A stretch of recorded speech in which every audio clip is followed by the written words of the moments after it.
Hello, my name is Ileana, and I am a star traveler. And what that means is I've had many different lifetimes as an extraterrestrial being, visiting various different worlds, galaxies, and planets.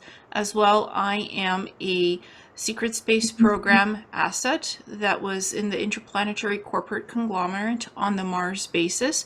I did a 60 and back, which was a quantum leap time traveling program associated with the secret space program, the ICC factions that were on Mars. So basically it was time traveling 60 years. I am 33, but biologically I am in what would be like 60s. So that is basically the component of my secret space program aspects. And I've had also been abducted by various ETs, particularly the reptilians from the age of 2 to 10. So I've had experience dealing with many different extraterrestrial species as an ET contactee, as an ET abductee, and as an SSP asset as well.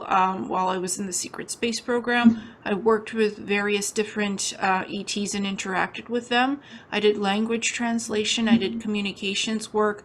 I also worked on the cybernetics labs that are attached to the Mars bases.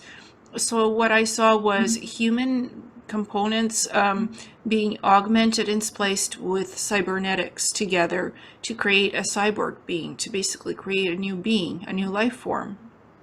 And those cyborgs were sold or given away as scouts or soldiers to various other ET races to trade for medication, various trade routes, planets and stuff where you could trade things. So that's very important to the interplanetary corporate conglomerate because they exchange technology and medications with other ET species. They're all about technology and advancement. So that's what the interplanetary corporate conglomerate does on Mars. They do all kinds of genetic experiments, etc., technology, and they work with other Earth-based corporations because they have associations with Earth-based corporations as well. So it's all combined in a disciplinary way in how they work out in space and what their dealings is with Earth corporations that they're attached to. So it's a very intricate process of how that happens, and I got to see all of that stuff with doing communications, with doing the cybernetic stuff. I had Neuralink implants, so I understood various ET languages. I got to visit various different planets, particularly Mars, and also the ICC Mars space station platforms that they have. They have 4 of those stationed around Mars, and they're usually cloaked. So I got to see that and serve as an asset, and mainly on the Mars bases, 11 of them. So that is my introduction, my history of the SSP and the ET stuff. That's great. That's great. If you what is your experiences? I've wrote down here. You kind of already was when came into it. What do you remember best of your time with the SSP? Oh, I remember being stationed at 11 of the Mars bases, and also the cybernetic labs attached to those Mars bases and some underground facilities on Mars. That is what I mainly remember as being their asset. I'm not a willing asset. It's not like I chose to go into this program and experience all this. I was chosen for it by these programs because I have extraterrestrial genetic DNA and past life memories of being an extraterrestrial and psychic abilities, and that's what these programs look for. That's why they took me. And I had been augmented by reptilians as well during those abductions with nanotechnology. So I have nanotechnology in my body, which sometimes makes it hard for my health. So it was the beginning factors of why these programs wanted me, because I was genetically augmented already and had psychic abilities. So for them, this is a great trait and asset to have in their agents. So I was never in the military, but these programs did want me because of the psychic components and the genetics of being an ET at some point. How would they use your psychic capabilities? What did they make you do for them? with your capabilities? Well, they made me open various Star Gateway portals. They made me read different extraterrestrial minds. And for language communication, to communicate with different ETs, you should have good psychic abilities, so that's important for these programs. They paired me up with different extraterrestrial species so I can learn basically the species' histories, origins, language, culture. So I unknowingly infiltrated various ET cultures to learn about them. Basically, it was spying. They used my Neuralink implants, the SSP superiors, to spy on other species. So I unknowingly brought information back to the superiors about the ET cultures that I interacted with. And they told me it's basically a cultural exchange program between humanity and these different extraterrestrial groups. What it was, in fact, was spying on those groups unknowingly, because the Neuralink implants record what you see, like visually what you see and experience, and sound and audio. So they see everything that you're doing all the time. And that gets passed back to your SSP superiors. So that's what they really wanted out of me, that I'd get information out of the different cultures, ET cultures, and bring it back so they could add that into their databases of what they know about extraterrestrials, to get an edge, how to deal with them and interact with them. Can you give us an example of some of the information you gave back on extraterrestrial civilizations that they wanted you to give them? Sure. So on Mars, you have various Mars colonists, the original ones living there that survived the catastrophe and even before the catastrophe.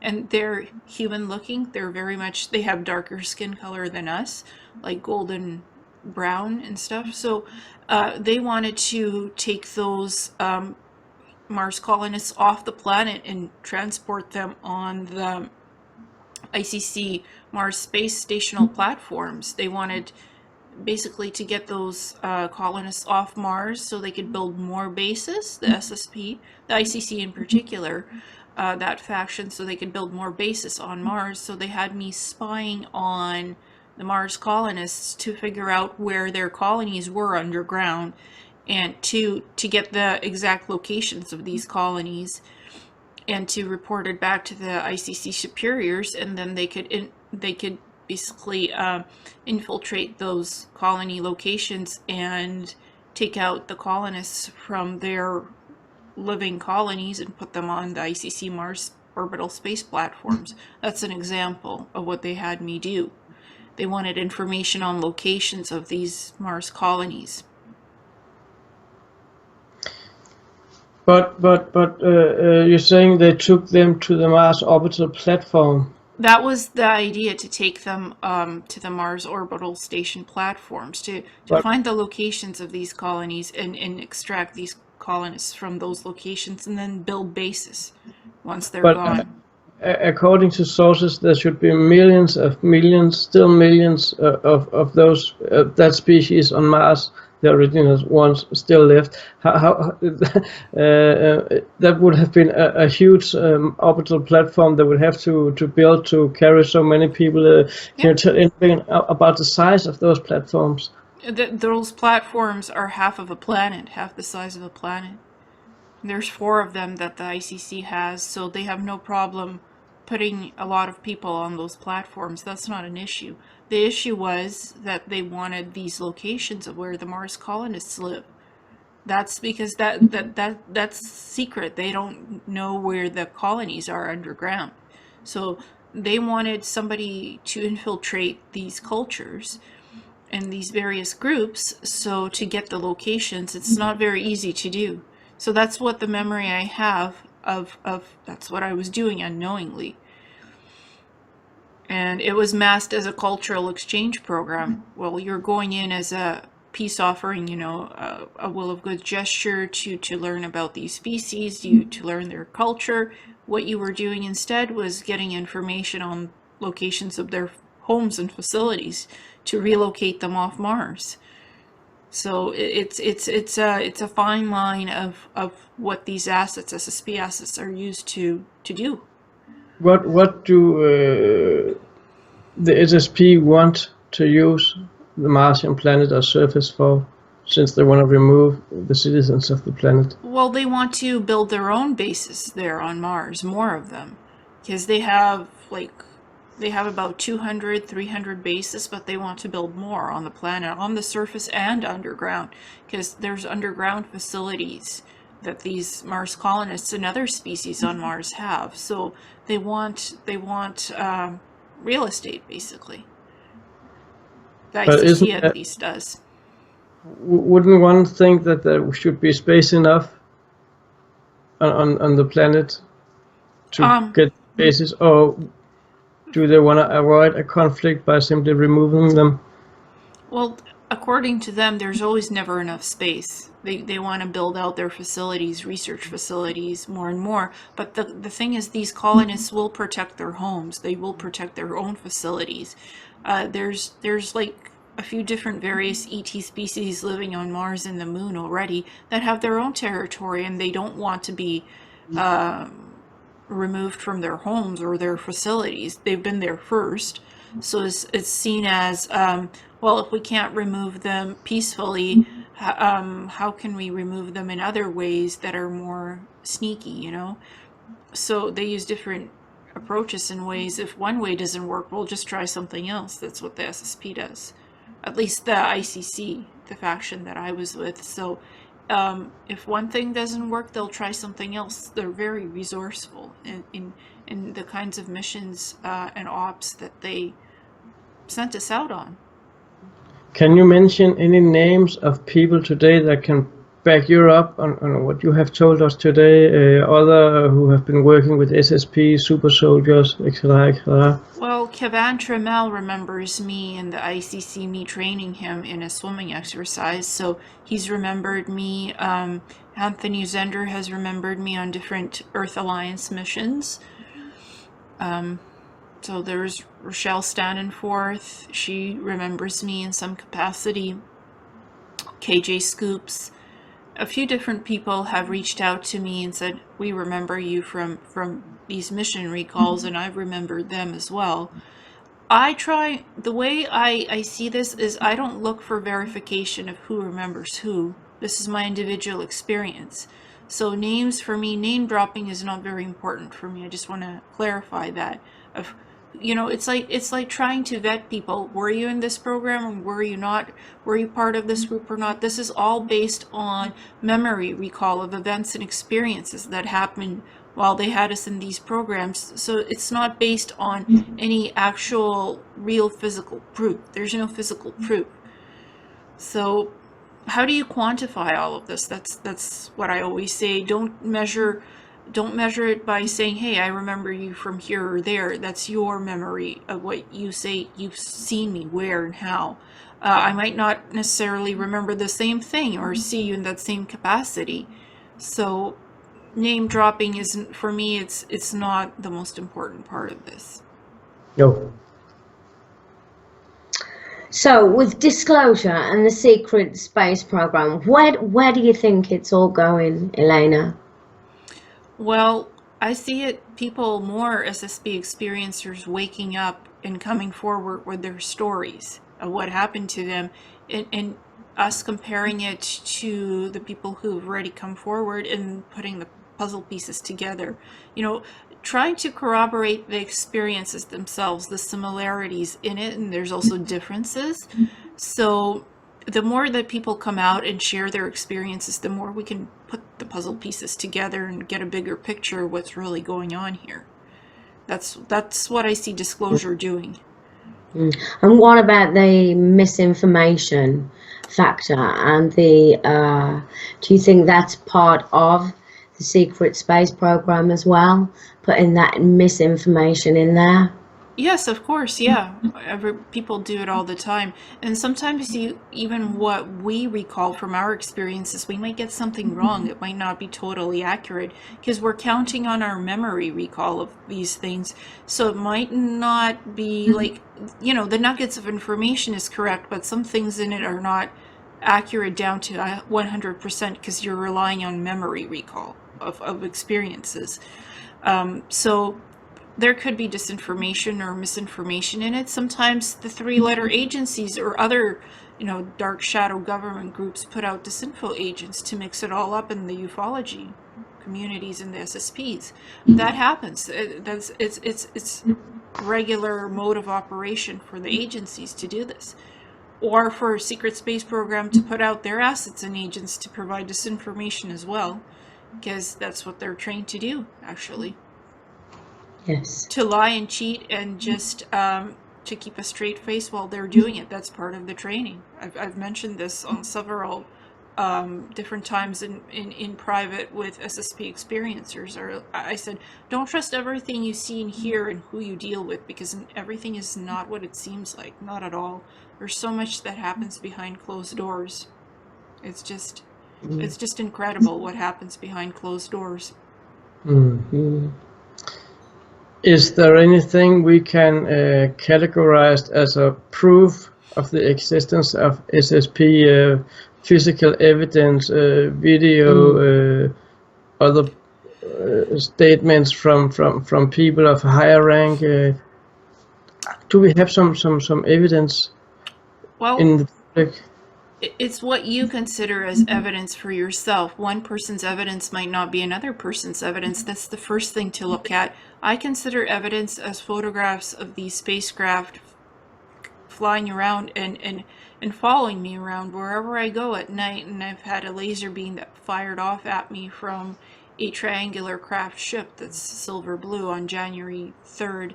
So, and I accidentally photographed it with my cell phone while I was being blinded by this laser beam. And you could see from the roof line something shooting at me, this reddish yellow laser beam. And then the ship disappearing. So I accidentally took a photo of it and took a photo as the ship materialized and then dematerialized. So that's evidence to me. And I have like a whole album of this going on, these craft following me around at night. So that's my evidence. Some may say that's a light show, that you faked this, you staged this. And I said, no, I just took pictures with the camera I have. I have only a 80mm lens, so I don't take great pictures of this stuff. Whatever I see, I take a picture of it, because it moves around and it follows me around. It's not a stationary star or satellite. It moves and it hovers and it blinks, then it disappears. So that's proof enough to me what follows me around. And I remember the craft, triangular shaped craft that the ICC makes. So this, to me, this is my proof, because I've seen the photos that I take are triangular craft. So, that's proof enough for me. And also my health not being perfect. Other people have said my health has been ruined because of all these things that have happened in the program. So that's proof enough for me. Can I ask you, Ileana, have you, how old were you when this started? Or has it been part of your life always? It's always been part of my life since the age of 2. So it's never really stopped. And it's still going on now? Not right now. No. I've said I don't want to be part of these programs. I don't want to be taken, abducted, or whatnot. So I think it's stopped because I've said no, I don't want to be part of this. So it has stopped to a degree, I think, because when you say no to it, it can't stop, because you realize what's going on, where they take you, and for what purposes. So you have the right to say no, and it does make a difference. As of 2016, it did stop for me. When there are a few words that goes on again and again that people have heard about. There is a few words that people have heard about, and some of the words you can go in on Google and tag them would be solar warden, it would be regeneration chamber, SSP secret space program. Dolly and I made an article a few days ago about a secret space program and the connection to to Earth-based companies, where we found a company renamed OSI that seems to have brought up a lot of companies that all represented different aspects of what we would describe as SSP, Secret Space Program. Or artificial intelligence. Exactly. but words as Solar Warden, words as regeneration chamber is probably some of the most famous words within the Secret Space Program. Can you describe Solar Warden to a person that never heard of it before? And can you describe regeneration chamber to Yes. a person like you never have heard before? Yeah, well, just to make it clear, I was never in Solar Warden. That's not a faction I was in. But Solar Warden is like a military industrial complex. It's basically, it's like US Navy in space. You know, the US Navy, like what we have on Earth, that's the equivalent of it out in space with these TR-3Ws, 3Bs, the TR-6s, with all these triangular craft that dock in different space stations that are cloaked. That's Solar Warden. Basically, they have cigar-shaped craft as well, which are long, elongated craft like that. So, and they protect Earth space from other extraterrestrials. They basically are like the police they're the police in space. They're our police force in space. That's what they are. That's Solar Warden in a nutshell. And they have different various countries working together, Canada, US, and other countries. So it's multicultural, multilingual now. And that's Solar Warden. I'm familiar more with the Interplanetary Corporate Conglomerate. That's where I was at. And they're responsible for creating new technologies and creating advanced ships, very advanced ships with Neuralink technology. The pilots actually interact with the Neuralink implants with the ship, and you telepathically give commands to the ship and you fly it, you navigate it, whatnot. I know that the ICC, Interplanetary Corporate Conglomerate, they're the ones that mainly supply the regeneration tanks and the holographic medical pods, where basically they put you, if you've been injured or damaged in an accident or whatnot, or even if you have brain trauma or something, they put you into this holographic medical pod, and it has lasers on it and other things that will regenerate your body back to your most optimal genetic sequence of your genetic codes, because they have your genetic profile in the software already encoded. So it will regenerate you back to your most optimal health before the injury, before whatnot happened. So they keep your genetic DNA sequences on file to reuse as needed to regenerate you. So, and you don't need a medical doctor standing around or whatnot. All they do is program what they want to heal right into the medical pod. A technician does that you get into the pod, or they put you into the pod if you're unconscious, you've been injured. The pod closes up around you, or sometimes they have open pods where it doesn't need the enclosure anymore, the more newer ones, and it just heals you. It can cure cancer, it can cure virtually any type of disease, even bring you back from the dead. If you've been like dead 14 days, they can regenerate your blood cells, your body tissue, your skin, everything. So they can do that.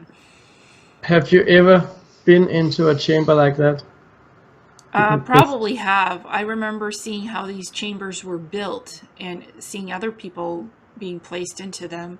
I don't have a memory of myself being in it, but I have memories of others going into it and having these chambers in the cybernetic labs. I don't call them chambers, I just call them holographic medical pods, or Meditech, portable Meditech units that use anti-grav tech to, when you're out in the field, out in battle, whatnot, you've been injured, it just the portable Meditech unit is called in, and they put you in it, or you get into it yourself. It depends on the situation. Sometimes you have medic units that come with the Meditech unit itself if you can't get into it yourself, right, from your smart suit, because you're wearing smart suit technology while you're out in the field. That's part of the thing you wear it, so it's environmental suit. It's basically also your protection suit. It protects you from laser beam weapons. It protects you from phaser weapons. It protects you from bullets. It cloaks you. It has cloaking technology. It regulates your body, basically the nutrients that you need for food, whatnot, health-wise. It regulates your serotonin, your whatnot. So that suit basically keeps you healthy and uninjured. But if something has happened to you, you've been shot beyond the suit's repair, they call in the portable Meditech unit for basic healing until they get you into the holographic medical pod. Because if you're on the verge of dying, you need to be in the holographic medical pod to be brought back, literally, like reshaped your whole body or whatnot. Why do you think they keep that technology for themselves when they could save thousands of people here on our planet where we have so much going on? Because they're selfish. They want this to remain a secret and to keep the technology for themselves and continue on doing what they're doing. Hush, hush, quiet. They don't want us knowing about this, because it would literally change the face of the earth and civilization overnight if this holographic medical pods, if all of that was made available to us right now, we would not have money anymore. We'd not have fuel anymore. This would literally be a galactic civilization overnight. And just imagine if we knew that there's spaceflight capability to go to Mars or anywhere else in the universe, literally.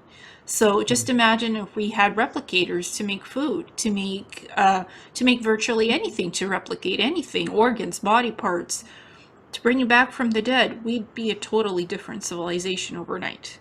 And they don't want that happening, despite other insiders saying, well, the SSP is here to help us, they're here to rescue us, there's this alliance.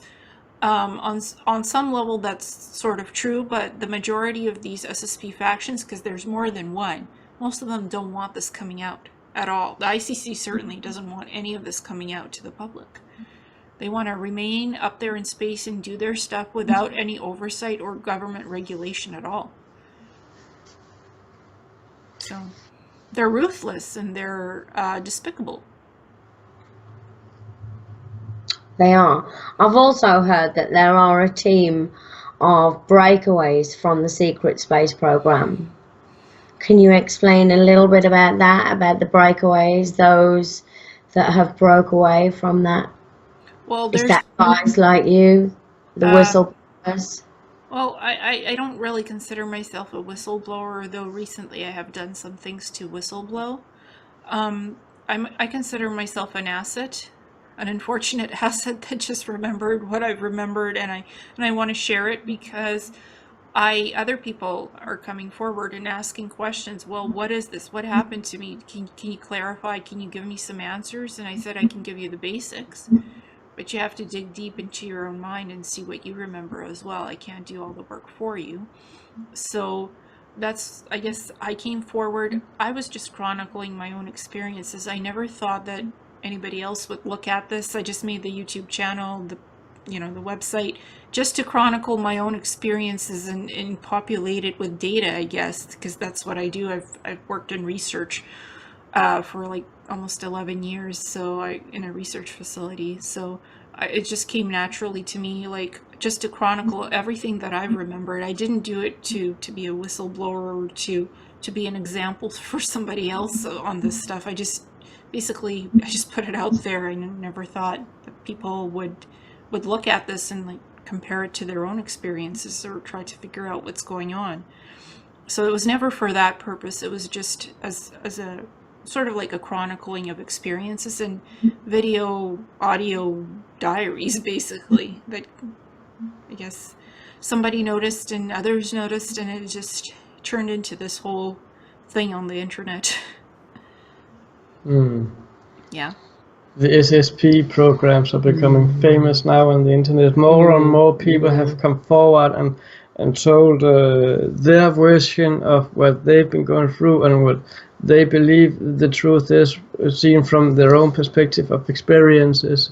There are unfortunately also a lot of people trying to spin on it and claim to know a lot about secret space without actually know anything. Do you meet some of those people that don't know anything but copies your work or your experiences? Do you meet them sometimes? I've never had anybody copy my work. I've been told that I've copied other people's work, which I don't agree with. But you know what? Some people are trying to make money out of this. Do conferences, do talk shows, comic books, whatnot. They're franchising the Secret Space program. They're doing shows. To each their own. If you think you're bringing disclosure out in the world, and that's the only way you could do it, that's fine. You have the right to do so. I don't choose to do this for money because I believe that it should be open access information to anybody. There's so many new SSP experiencers coming out. What do they have to compare their experiences with if all of this is paid? How can they get access to those paid shows? Most of them can't afford it. So they find everything that's on YouTube, on Facebook, and these various support groups, SSP support groups. That's how they get their information from. They don't pay for subscriptions to shows, or they can't afford to pay $300, $400 to go to a conference to have a day pass. And then you have to pay another $100 to just hear a speaking panel about this stuff.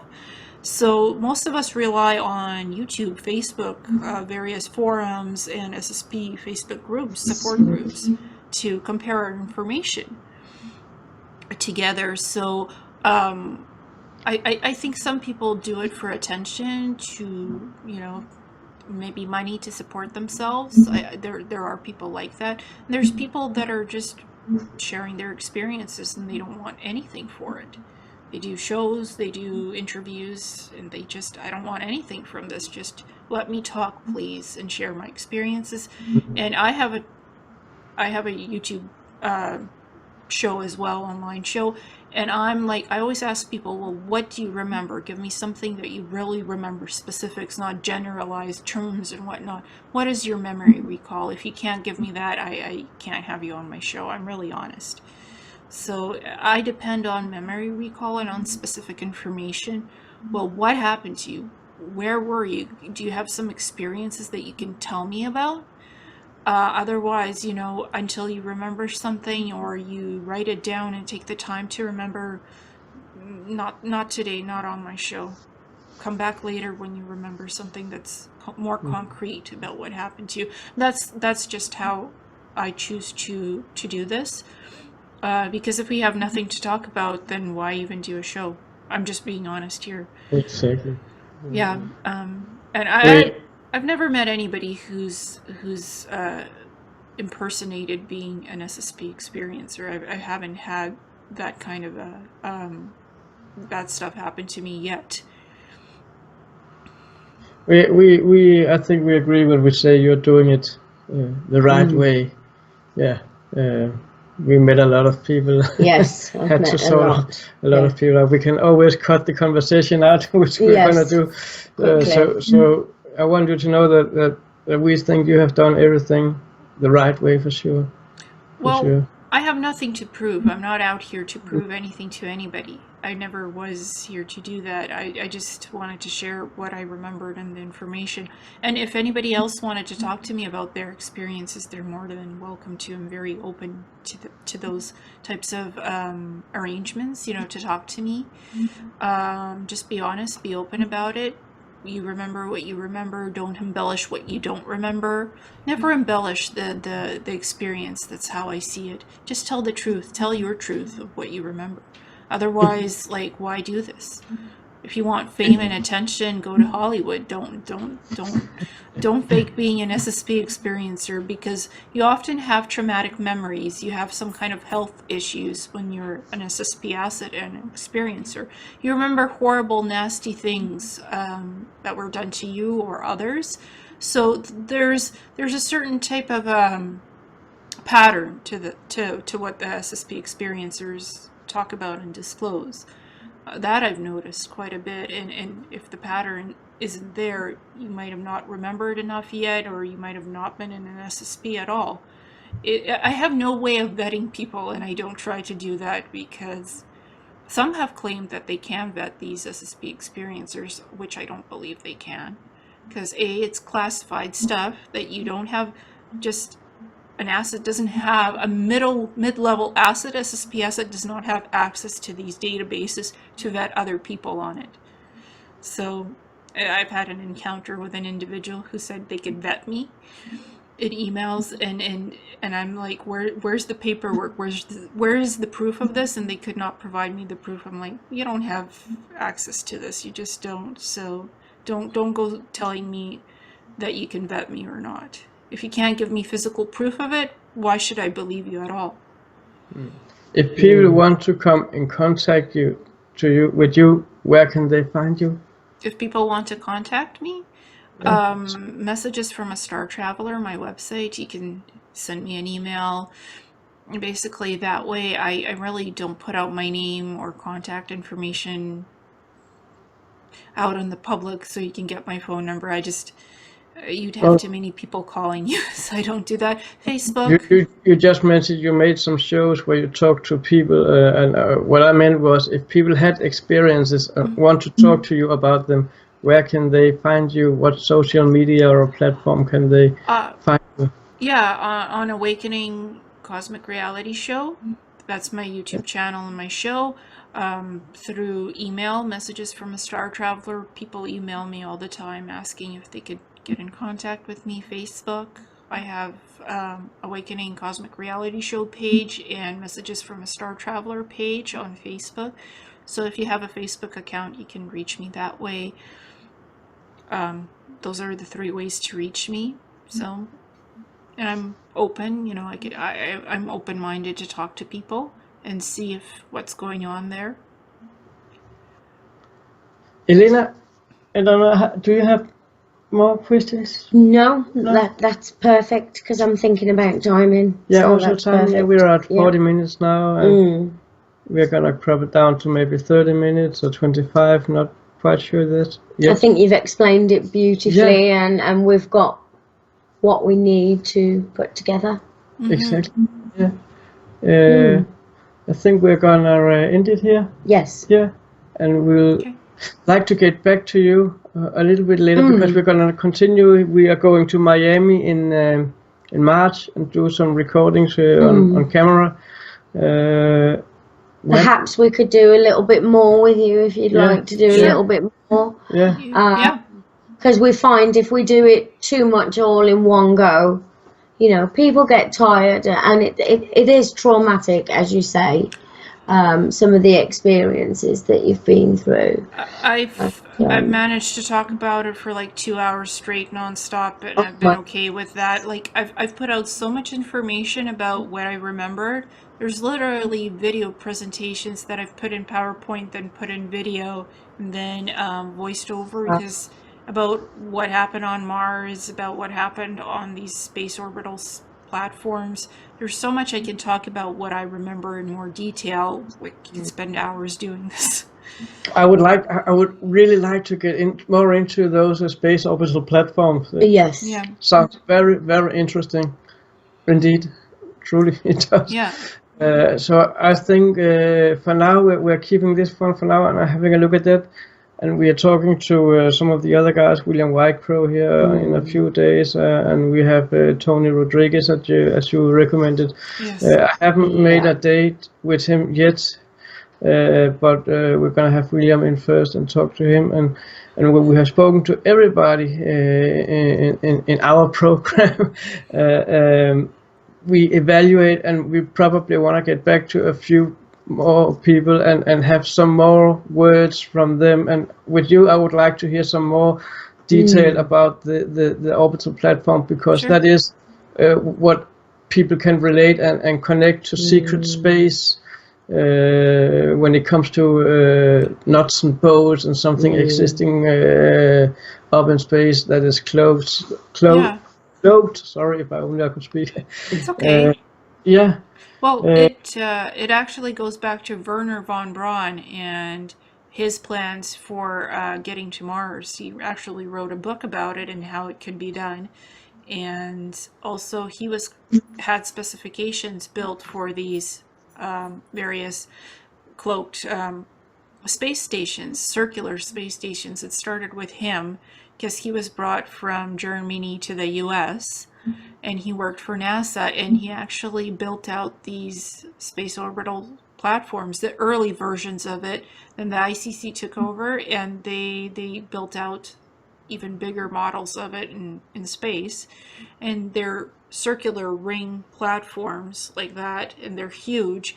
They have several levels on them, and they have also communications arrays, like long arrays. In the front is the array, then the body of this platform itself, where living quarters are, the bridge, communications, whatnot, and in the back you have the engines, the spinning engines, the gyro engines that use plasma to power partially plasma to power these space orbital platforms, and they can move around, so they can leave planetary orbit. They can be moved and cloaked. So that's just a small detail about this. And it all goes back to Wernher von Braun in Missions to Mars. He was planning the missions to Mars. And there's a book that he wrote about it, and it really details this information. So, and I have detailed memories of Wernher von Braun and all that information for some reason, and I actually researched it, and indeed he was involved in specifications for these platforms and So other when things. when we in public are being told that he worked on the V2 rocket, that was the main structure behind the V2 rockets, it's just a facade for what he was really doing, working Yes. with the Honeybee craft and so on and so on. And we have, there are 5-6 different versions now today from the Honeybee, from what we saw in 1939, I believe it was, until now, and they have developed, not further developed the Honeybee, but built a new one, mentioned something else, and not the Honeybee, and I can't remember the name now, and that is all something coming back from Wernher von Braun and some of his German colleagues that was taken with him from Germany after World War II to work for the American government. Yeah, the Honeyboo, I wouldn't be surprised if he worked on the Honeyboo, but he worked on so much more. He worked on various vessels that would take you to Mars, that use anti-grav tech and plasma engines that actually go to Mars. So he worked on those. That's even more advanced than the Honeyboo, and he built out the space station platforms. They used his original designs to make the space stations more advanced when they put the parts together out in space. So, and the book, he wrote his own book about this. The specs are there. So I'm like, I always look for proof. Well, okay, I have these memories of seeing this information. Well, how can I connect it in reality? I never knew that actually Wernher von Braun had plans to go to Mars, that he was planning the trips, how they'd build these space stations, how they'd build these craft. He was actually putting this in stages in his book and making physical plans. He was building these things already. And, then he died, or supposedly died, and didn't finish this, but he did finish it, and his work was taken over by the ICC. But the book is there. He wrote the book. The book is there, and there's images of these specifications of he had an artist paint the space station platforms. They look very similar. They're circular. They look very similar to the ICC orbital space station platforms. So they used his design and as a launching point to build it out further. That's all stuff that's been cataloged. It's there. So people can actually look at the book. They can look at the images, the artist renderings of this. I have an image of what these orbital Mars space platforms look like, and it's in one of my presentations. So it's nothing I drew myself, but I find comparables on the internet of what things look like that I remember. And I put an image of it, right, in my presentation, and a written description by me of what this is. Now I take the time to voice it over as well, because people don't want to sit there for hours reading stuff in a video. So we are the YouTube generation, we want to see, we don't want to read. And it's actually, I'm glad you're saying that about the invention of the craft that went to Mars with. That was just like the Hornby craft, because we have spoken to other whistleblowers, not just now, but before that, the last 2 years, and one of them actually spoke about him in the early 80s on a military project, coming into this facility where they had this craft he described as a Hornby-shaped craft. He didn't say it was a Hornby, but it has the same shape, and with that craft, he went to Mars within 30 minutes from they took off to they were there, and he was telling this, has been telling this for years. So it's a kind, already here we have the first link from what you're telling us to what other people are telling us, and I don't know if you know this person, William Whitecrow, but again, there are so many links between different people and what they have experienced that for me is a proof. I can only talk for myself. Is a proof of that this actually is going on, and it has been going on for years, and the technology has been there since the 1930s, or maybe even before, you know. We can connect it to Antarctica also because what's going on Antarctica? Why is everything so secret down there? Why do we have 64 or 68 bases where only 34 of them are registered as research bases, and the rest you don't know anything about, but you can find them on Google Earth anyway, except from the middle of Antarctica that is blurred out even on Google Earth. There are so many links between what different people are saying, and that is some of the things we would like to bring forward and tell people about, show people. And if I could ask you some of the pictures you're talking about from your presentations, if we could have some of them to add for our video while you're speaking, that would be awesome too. Yeah, of course. Work something out, yeah, of course. I can send you the images. In Antarctica, it's very easy. They have very advanced bases there. I call them outposts, going back to the Atlantean time, from what I remember, 2 million years ago. They have like 10 of those outposts of advanced technology that's related to Atlantean technology. And I was in those outposts studying them. They actually put me in to study them. I remember that as one of the jobs that I did for a couple of years. So, and Antarctica has a no-fly zone in certain areas of it. You can't fly over it, and that's for a reason, because they have these ancient civilization outposts. They have their own research outpost. Lockheed Martin has an outpost. They have these hovercraft drone ships there. They have all kinds of different things that deliver supplies to build the Lockheed Martin bases. So they have hover cars and drone ships literally flying over the bases and delivering stuff, materials to build out more infrastructure. They don't want that seen, right? They don't want the ancient civilization technology in their outpost seen because they're studying it. And there's various ancient craft that have crashed all over Antarctica, 3 or 4 of them, and they're studying that stuff. And they have the old German bases there as well, because the Germans, it's rumored that they escaped to Antarctica, so they have those things there as well. So it's a whole thing that they're doing out there. They're finding ancient technology. They're building out their own technology. They're launching craft from Antarctica. There's launching bays and facilities right everywhere where there's water, where they launch their craft to leave Earth orbit or to go underwater in the submarines.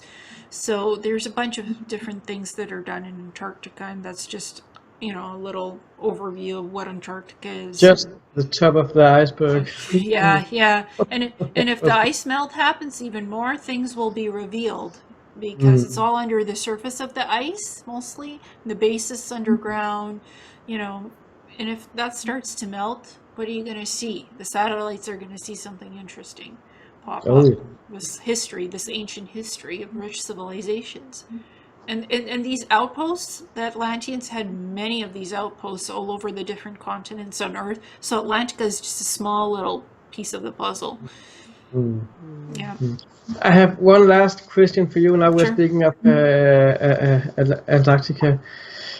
we all know about the news feed that came up on social media as in the news about Buzz Aldrin being on Antarctica and being transported away, and in the public was told that he was just suddenly became ill and had a heart failure or something like that, and he had to be transported away. And then 2 days later, he sent a message on Twitter saying it's pure evil what's down there, and he removed that message again. What do you think Buzz Aldrin experienced or saw on Antarctica? Well, they might have shown him a Nazi base. That would scare the living, out of you if you were shown a Nazi base with a bunch of different experiments. I can only speculate because there could be so much that they showed him. There's different factions there as well, and different components of what they do. Lockheed Martin is there. There's these advanced ancient outposts there left by Atlantean civilizations and other ETs that were in Antarctica before or after. So, and there's modern things. There's the German bases. There's a lot of, they create new technology there. They launch their ships from there as well. They also have the black vaults. They have the library repositories in the black vaults in some of these facilities. So there's so much stuff going on. There's a connection to the Vatican with the black vaults, and they stored part of the, from what I remember, they stored part of the Library of Alexandria material in Antarctica in one of the black vaults. So that's, half of it is there and half of it is in the Vatican underground. There's all kinds of connections that are there in Antarctica. So I can only speculate, maybe they showed him something that was really horrid, that it scared the bejesus out of him and he had a heart attack, or got so excited that he had a heart attack. It's when there's mind control aspects involved, it could have been anything, really. Like, he might have experienced a virtual simulation that he went to Antarctica and saw something that, they can implant into your mind virtually anything and make it look so real and sound so real. So, and then he deleted it because he was probably threatened by somebody. Because he was, afterwards, where President Trump was making his speech about the new Space Council, right? You saw Buzz Aldrin standing beside him, making all these faces when Trump would say something very particular. Buzz Aldrin would look at him like that and make faces. What is that? That is literal disclosure. When somebody, when the president says something, and this guy next to him, who's a famous astronaut, makes a face, that's disclosing something overtly to the public. That's overt behavior of disclosing. And people are like, okay, well, this particular thing was said, and Buzz Aldrin made emphasis of it by making a face when the president said this, so there's something to it.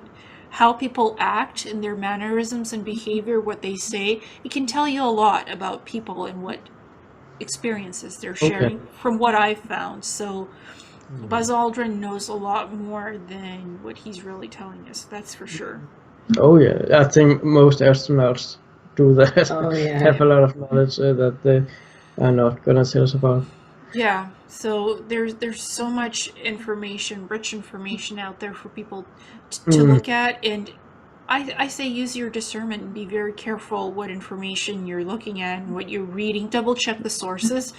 If somebody is saying the same information more than once and it's said in a specific way, double check that. And I've really enjoyed talking to many of the SSP experiencers in the Secret Space Program group on Facebook for veterans that have been in the SSP. They have a lot of rich information, and you probably are interviewing some of those people from there. Yeah. Ileana, thank you for joining us here. Thank you. Yeah. A true pleasure, and I know we're going to talk again soon. I think we have a lot more that we would like to have added to our conversation. Sure. Yes, absolutely. Thank you so much for your time. Yeah. Thank you, guys. We'd love to have you back. Yeah.